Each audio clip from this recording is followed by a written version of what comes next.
देखो कंटिन्यूटी में last lectures हमने क्या डिस्कस किया था, हम बेसिकली आईएमवीटी थ्योरम देख रहे थे। ठीक है, जैसे मैं थोड़ा याद दिला दूं तुम लोगों को कि मैंने एक थ्योरम आपको कंसिडर किया था यहाँ पे आईएमवीटी। ठीक है, और इससे रिलेटेड मैंने ये भी बताया था ये एप्लीकेबल कहाँ है कहाँ नहीं है, ऐसा कुछ थ्योरम बताया था।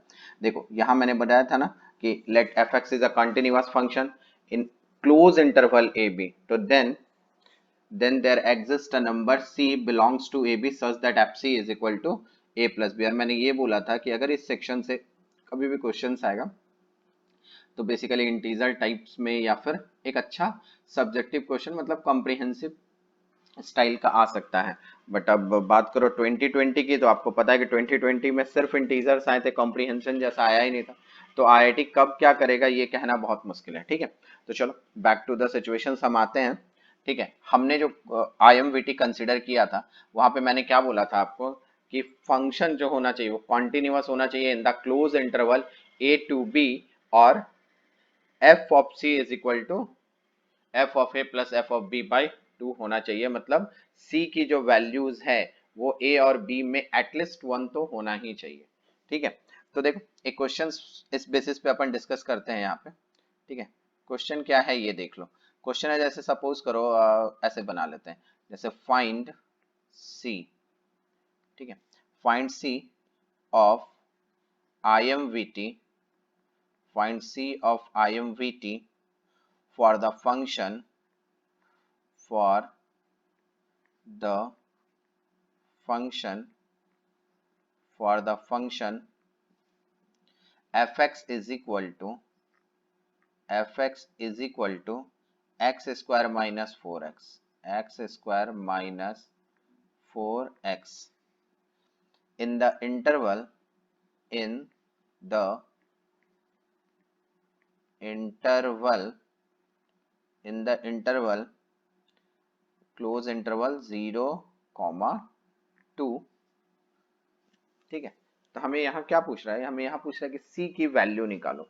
ठीक है, हमें c की वैल्यू निकालना है of IMVT for the function. Function हमको क्या दिया हुआ है, एक्स स्क्वायर माइनस 4x। ठीक है, ये मेरे पास फंक्शन है। ठीक है, यहाँ देखो, अब यहाँ पे समझो। ठीक है, इसका सॉल्यूशन क्या कर सकते हैं हम। ठीक है, मैं एकदम वर्ड में लिखता हूं, तुमको कहीं कंफ्यूजन नहीं होगा। और जिनको मान लो आईएमवीटी उस वक्त बाय द लॉजिक या थियोरेटिकली जब हम एक्सप्लेन कर रहे थे, अगर कहीं किसी पॉइंट्स में दिक्कत होगा तो यहाँ हम उसको क्लियर कर लेते हैं। ठीक है, देखो अब यहाँ पे एक चीज समझना कि एफ एक्स का जो फंक्शन है, एक एक पॉइंट्स में डिस्कस करते हैं, एकदम ध्यान से बेटा समझोगे एक एक चीज को कि ये जो एफ एक्स का आपको फंक्शन दिया हुआ है F x is equal to X square minus 4x। ठीक है, ये फंक्शन एग्जैक्टली क्या है, ये एक पॉलिनोमियल फंक्शन है। अगर ये पॉलिनोमियल फंक्शन है तो मैंने आपको क्या बोला था कि कोई भी पॉलिनोमियल फंक्शन कॉन्टिन्यूअस होता है। ठीक है, तो चलो यहाँ ये टर्म्स लिख भी लेते हैं, as function of X, function of X, as function of x is a polynomial, is a polynomial, hence will be hence will be continuous, hence will be continuous। ठीक है, hence will be continuous, that is IMVT can be applied, is that clear। ये word समझ में आ गया। ठीक है, अब देखो अब हमें क्या पता है, now IMVT, now IMVT there exists a number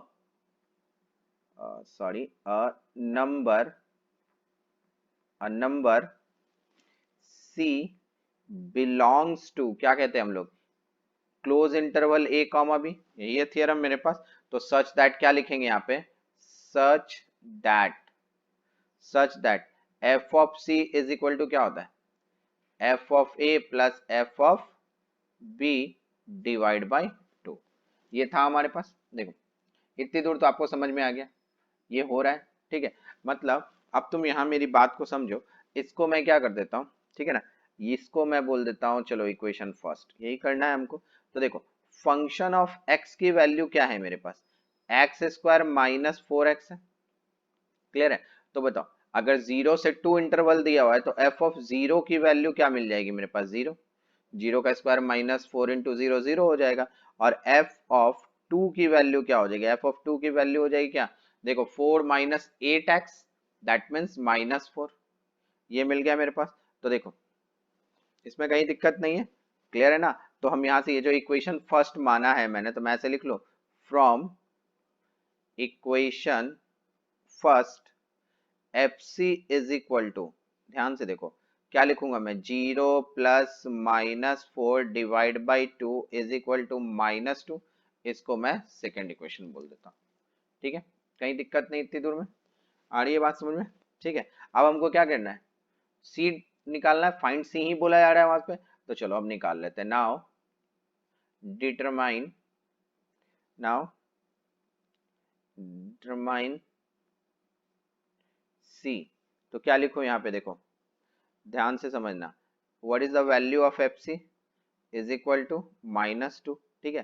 तो एफ सी, तो जो F x is equal to X square minus 4x है, वहां पे मैं x की जगह c रख देता हूं, तो वैल्यू क्या मिल जाएगी मुझको, c square -4c is equal to क्या हो गया, -2, दैट मीन्स क्या हो जाएगा, c square -4c plus 2 is equal to 0।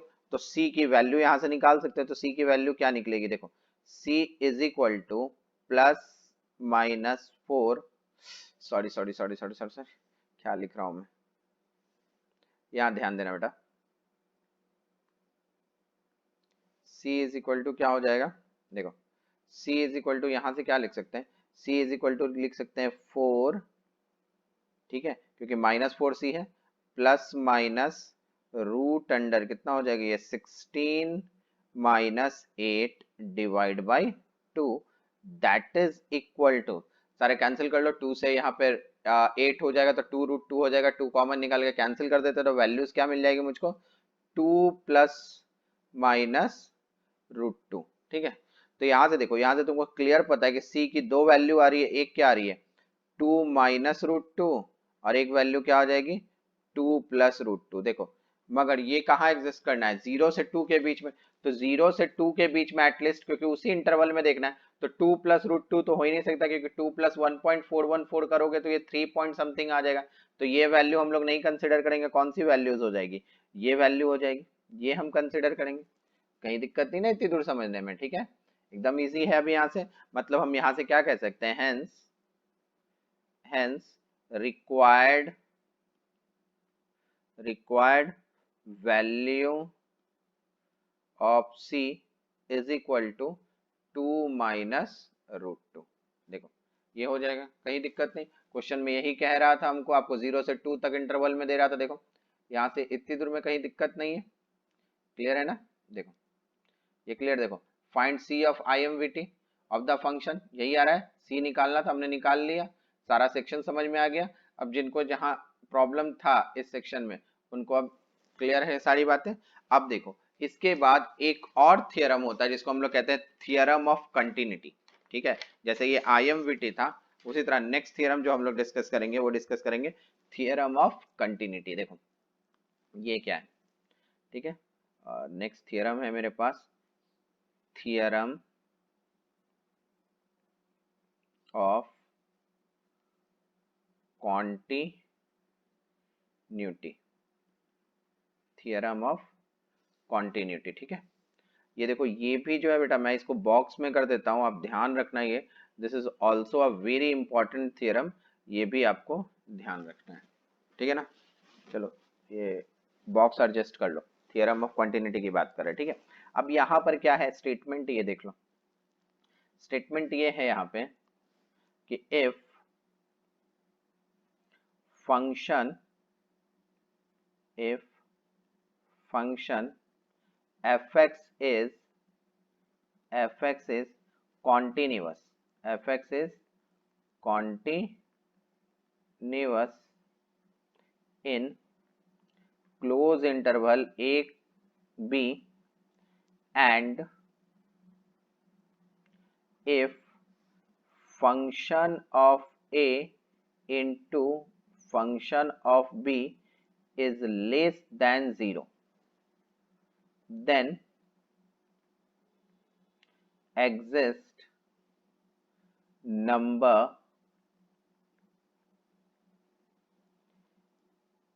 C belongs to A comma B such that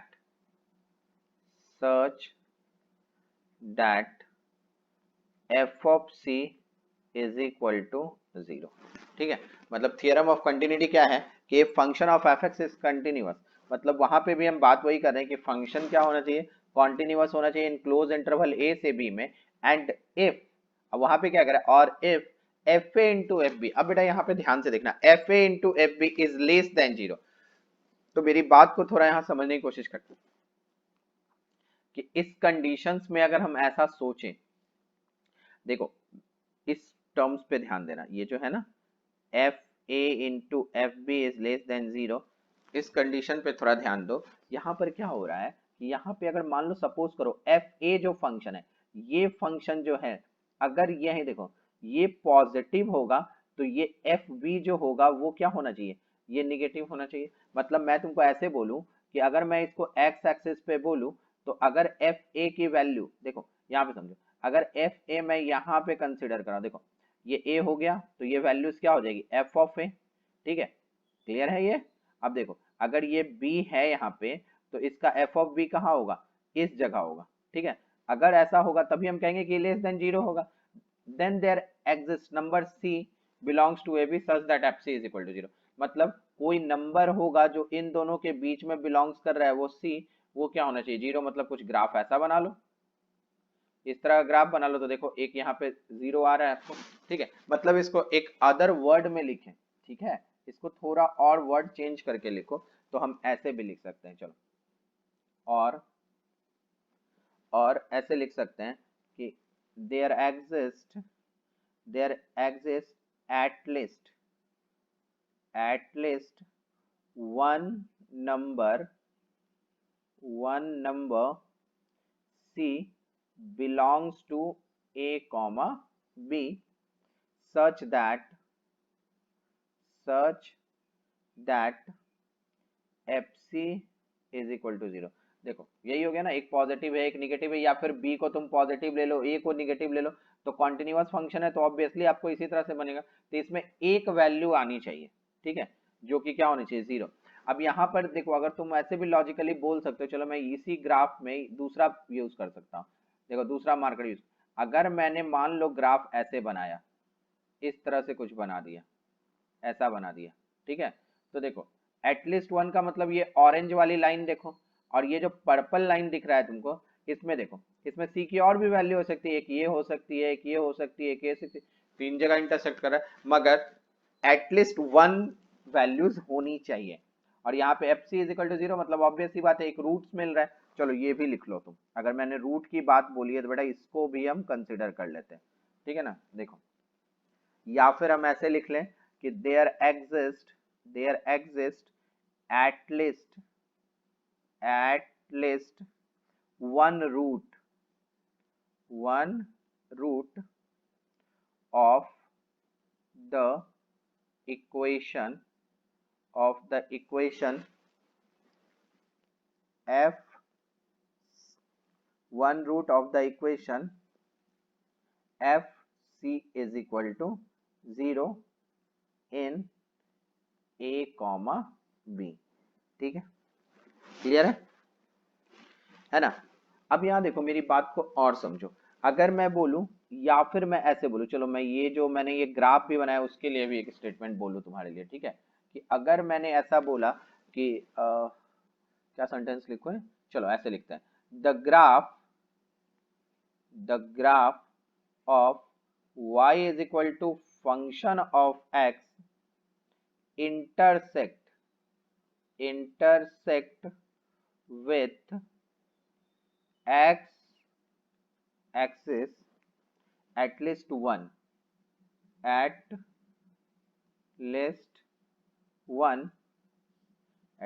नहीं लिखता, एटलीस्ट वंस लिखते हैं, once in a comma b. ठीक है, कहीं दिक्कत नहीं इसमें। जैसे अभी मैंने तुमको यहाँ पे किया, उसी को चलो मैं डिटेल में ग्राफ बना दूं, तो ग्राफिकली आपको समझ में आ चुका है मैं क्या बोलने वाला हूँ इस टर्म्स के लिए। तो ग्राफिकली अगर मैं बोलूँ, जैसे मैंने यहाँ पे बनाया है, ठीक है, थोड़ा समझना इस चीज को। अगर मैं ग्राफिकली बेटा ऐसे बोलूँ कि यहाँ पे समझो ये ले लो एक्स एक्सिस, ये एक्स एक्सिस है, ठीक है। यहाँ पर अपने बात कर रहे हैं एक ए के लिए, ठीक है, एक वर्टिकल लाइन यहाँ पे ये बी, ये एक्स एक्सिस पे, ठीक है ना। यहाँ पर ऐसा कंसिडर करें, तो जैसा मैंने बताया तुमको, सपोज करो ये वैल्यू मैं एफ ऑफ ए के लिए ले रहा हूँ।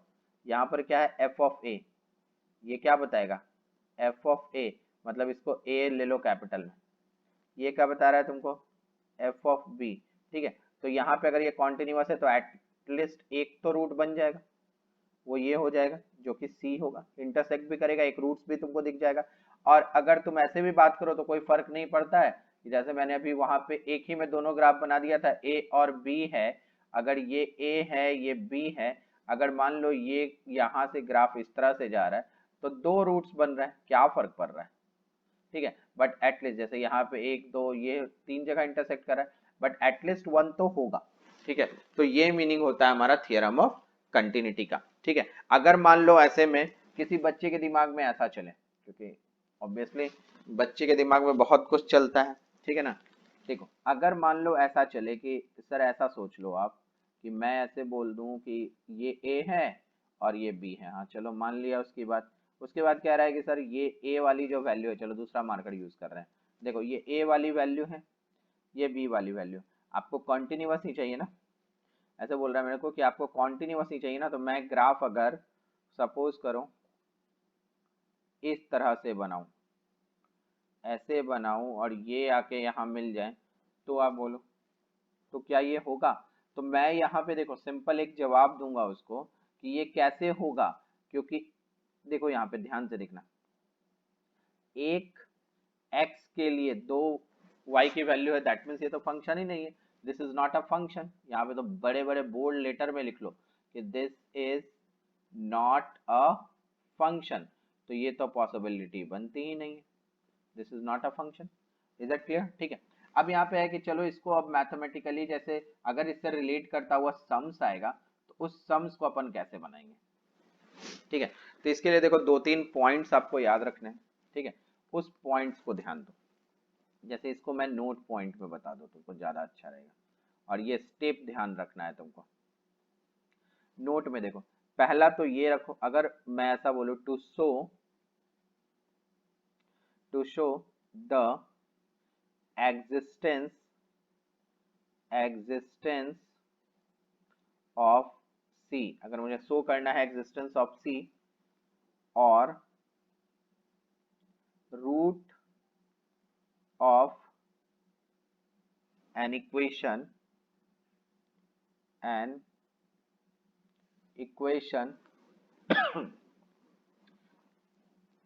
in a interval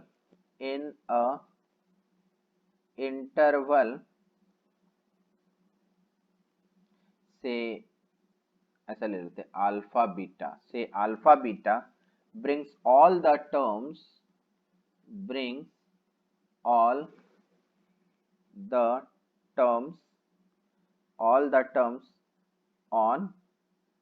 LHS, सारे टर्म्स को कहाँ ले जाओ, LHS को, और then replace C with X, then replace C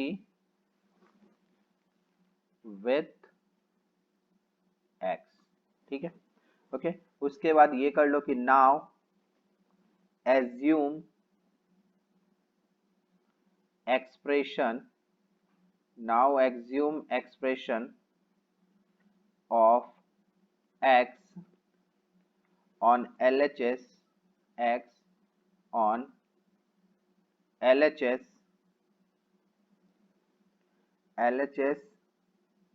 as G of X, ठीक है, क्लियर है, इतना आपको करना है। उसके बाद क्या करो, चेक करो G of A, now check G of A and g of b if they are of opposite sign. Opposite sign का मतलब बेटा जो मैंने किया है आपको एफ ऑफ ए और एफ ऑफ बी, ठीक है ना। तो f of a into f of b क्या है, लेस देन जीरो। तो ऑब्वियसली अगर एफ ऑफ ए पॉजिटिव होगा तो एफ ऑफ बी क्या होगा, निगेटिव होगा। तो that means they are of opposite sign, opposite sign and if gx is continuous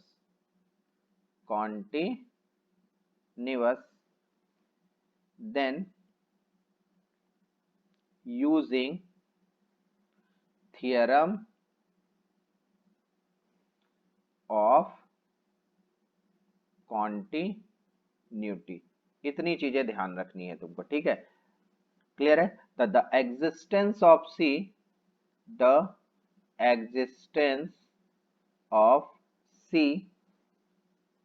is shown. इस तरह से हम लोग एग्जिस्टेंस ऑफ सी को शॉन कर सकते हैं, क्लियर है, ठीक है। देखो जिसको इतने स्टेटमेंट समझ में आ गए उसको तो कहीं दिक्कत नहीं है। अब जहां पे तुमको प्रॉब्लम्स है कि नहीं ये एक्चुअल में कुछ न्यूमेरिकली बताइए तो ज्यादा अच्छे समझ में आएगा, तो एक सम्स करते हैं। देखना क्वेश्चन क्या है ये समझो। पहले क्वेश्चन आपसे ये कह रहा है कि let function of x is a continuous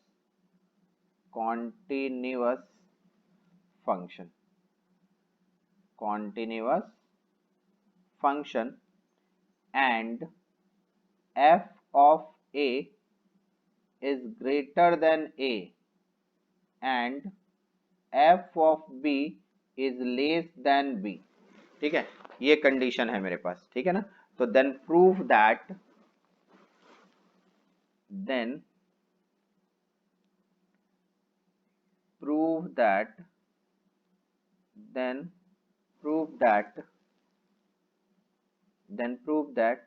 there exists a number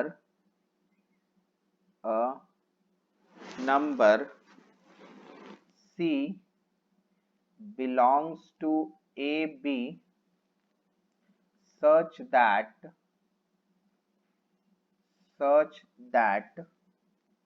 f of C is equal to C, f of C is equal to C, ठीक है। अब मेरी बात को सुन, अब यहाँ पे सॉल्यूशन करते वक्त क्या क्या ध्यान रखना है। अब यहाँ देखो, अब ऊपर जो मैंने आपको इससे पहले थोड़ी देर पहले एक एक स्टेप लिखा है, उस स्टेप देखो क्या लिख रहा है, to show the existence of c और root of an equation in interval से alpha beta bring all with term on LHS then replace c with x. देखो अब यहाँ पर जो दिया हुआ है f C is equal to c, इसको हमको क्या करना है, इसको सबको सी को एलएचएस में लेके आओ और इस पे क्या करो, सी की जगह एक्स कर लो। मतलब फंक्शन बेटा क्या हो जाएगा, मैं इसको ऐसे लिखूं, देखो एक नया फंक्शन बना दो, इसको क्या बोल दूं मैं, देखना ध्यान से, इसको मैं ऐसे बोल दूं g of x is equal to function of x minus x, ठीक है। अब नहीं समझ में आया तो यहाँ पे वापस से समझो कि ये जो फंक्शन है f of c is equal to c, तो इस सी को अगर एलएचएस में ले आओगे तो एक नया फंक्शन बनेगा। वो नया फंक्शन कौन है, जी ऑफ एक्स, ठीक है ना। वो नया फंक्शन क्या बोल रहे हैं हम लोग, g of x. Is that clear ना। तो g of x is equal to f x minus c. तो अब देखो, अब यहाँ पे ध्यान दो, now g of x is equal to, ठीक है, या जी ऑफ ए कर देते हैं इसको, जी ऑफ ए तो क्या लिखेंगे यहाँ से बताओ, फंक्शन ऑफ ए माइनस ए, ठीक है।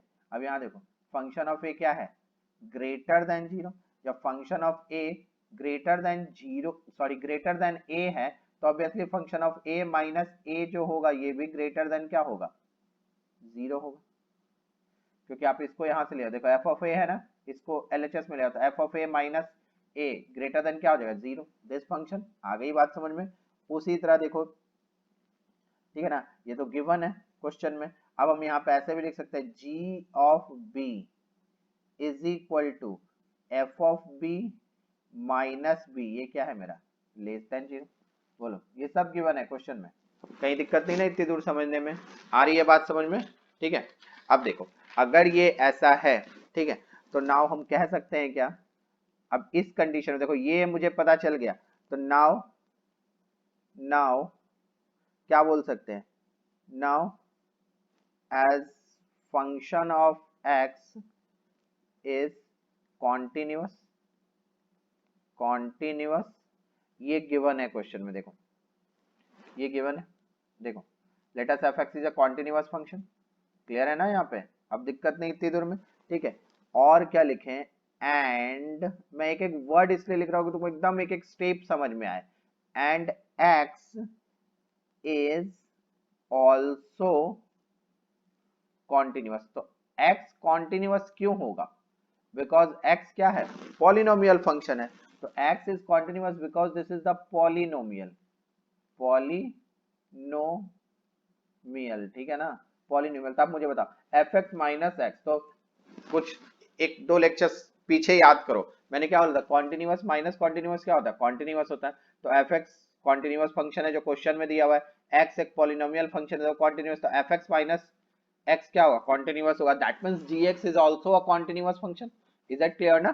ठीक है, तो यहां से हम क्या बोल सकते हैं, यहां से हम ऐसा बोल सकते हैं, now g x is a continuous, देखो एक एक चीज क्लियर हो रहा है यहाँ से, ये कॉन्टिन्यूअस हो जाएगा, चल पूरा लिख दे, continuous function, is that clear?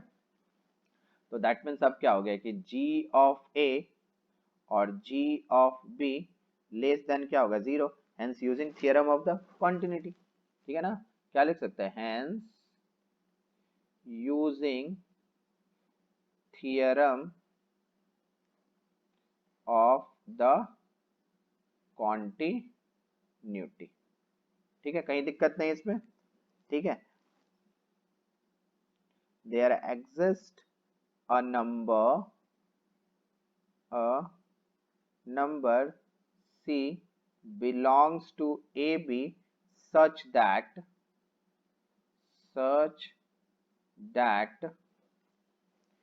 GC is equal to 0 और FC minus C is equal to 0, therefore FC is equal to C, hence proved, ठीक है ना, hence proved, यही करना था ना हमको, देखो तुम क्वेश्चन देख लो, यही करना था ना, f x is a continuous, f b इतना, तो then prove that there exists a number C belongs to AB such that FC is equal to C, और वो हमने कर लिया, कहीं दिक्कत नहीं, आपको समझ में आया थियरम ऑफ कंटिन्यूटी का मतलब क्या होता है, क्लियर है, कहीं दिक्कत नहीं बेटा इसको समझने में, ये बात आ गई समझ में, कोई कंफ्यूजन नहीं, ठीक है, तो यहां से तुमको एकदम क्लियर है कि थियरम ऑफ कंटिन्यूटी क्या है और कैसे इसको थिंक कर सकते हैं, कहीं दिक्कत नहीं, इसको अच्छे समझ में आ रहा है, ठीक है, क्लियर है, तो इस तरह से हम इसको निकाल सकते हैं। देखो इसको एक टर्म्स और सोचो, अगर मैं ट्राई करता हूँ और ठीक है एक्सप्लेन करने की, थोड़ा सा यहाँ वीडियो वाले सेक्शंस में, वीडियो लेक्चर्स में ये चीजें एक्सप्लेन करना थोड़ा मुश्किल होता है, बट मैं ग्राफिकली तुमको एक अल्टरनेट मेथड बताता हूँ, ठीक है ना, अल्टरनेट मेथड क्या है इसका, देखो समझो कि अगर मैंने बेटा ऐसा किया, एक एक स्टेटमेंट समझना, अगर ये समझ में आ गया ना तो पक्कर हो जाती है, क्योंकि थियोरेटिकली वो चीजें क्लियर होगी, बट अगर ये ग्राफिकल रिप्रेजेंटेशन समझ में आया था ना तो कहीं दिक्कत नहीं होगा आपको। देखो यहाँ है, तो देखो क्या दिया हुआ है यहाँ पे, f C is equal to c, मैं एक एक वर्ड यहाँ लिखना शुरू करता हूँ, देखो f C is equal to c, तो अगर मैं इसको y मानूं तो y is equal to x, मतलब y is equal to x वाला कंडीशन यहाँ ले लेते हैं, क्योंकि ये वाला फंक्शन y होता है, ये x होता है, तो देखो इसका ग्राफ कैसे बनेगा, ओरिजिन से होता हुआ जाएगा, चलो थोड़ा सा स्ट्रेट समझ लेना बात को, ये ऐसा जाएगा ग्राफ, ठीक है। अब यहाँ पे क्या दे रहा है, देखो एक एक चीज समझना, एफ ए क्या है, ग्रेटर देन ए है, और एफ बी क्या है, लेस देन बी है, ठीक है। तो अगर मैं तुमको देखो इसी ग्राफ में ये पॉइंट्स पकड़ लो, यहाँ पे कोई पॉइंट और एक यहाँ पे पकड़ना, एक एक टर्म समझना एकदम ध्यान से, ठीक है ना, तो यहाँ में इसमें देखो एफ ए और एफ बी है, ठीक है ना, तो एफ ए क्या है, ग्रेटर देन है ये। तो अगर मैं ये वैल्यू, यहाँ देखो, ये वैल्यू ए ले लूं, ठीक है, ये ए ले लूं और ये वैल्यू बी ले लूं, ठीक है, तो देखो ध्यान से होना, तो ये यहाँ एग्जिस्ट कर रहे हैं, क्लियर है ये बात, ठीक है। और यहाँ देखो, ये इस तरह समझो, ये इस तरफ एग्जिस्ट कर रहे हैं ऐसा, ठीक है ना। तो अगर ये यहाँ एग्जिस्ट कर रहा है और यहाँ एग्जिस्ट कर रहा है, तो देखो एक क्या हो गया, इसके नीचे, ये देखो ये जो एक्सिस है इसके नीचे एक जा रहा है और ये एक्सिस के एक ऊपर जा रहा है, ठीक है। तो अगर यहाँ से तुम कंसीडर करो एक ग्राफ बनाना, तो एटलीस्ट तुमको क्या होगा, ये देखो, ये अगर कोई ग्राफ ऐसा बनता हुआ जाएगा, तो ये देखो एक वैल्यू सी पे कट कर रहा है ना, तो F C is equal to c हम यहाँ से भी प्रूव कर सकते हैं। हाँ ये बात समझो, कंडीशन देख के थियरम को समझ के यहाँ से भी प्रूव कर सकते हैं, ठीक है। मैं तुमको एक इसमें सजेशन ये दूंगा, आप एक एक स्टेप को ध्यान से समझना, ठीक है, और उसको वापस से खुद के नोटबुक में एक शॉर्ट नोट की तरह एक बार रिवाइज कर लेना, ठीक है, क्योंकि ये सारे थियरम्स बहुत इंपॉर्टेंट आएंगे जब हम आगे न्यूमेरिकल सॉल्व करेंगे। ओके।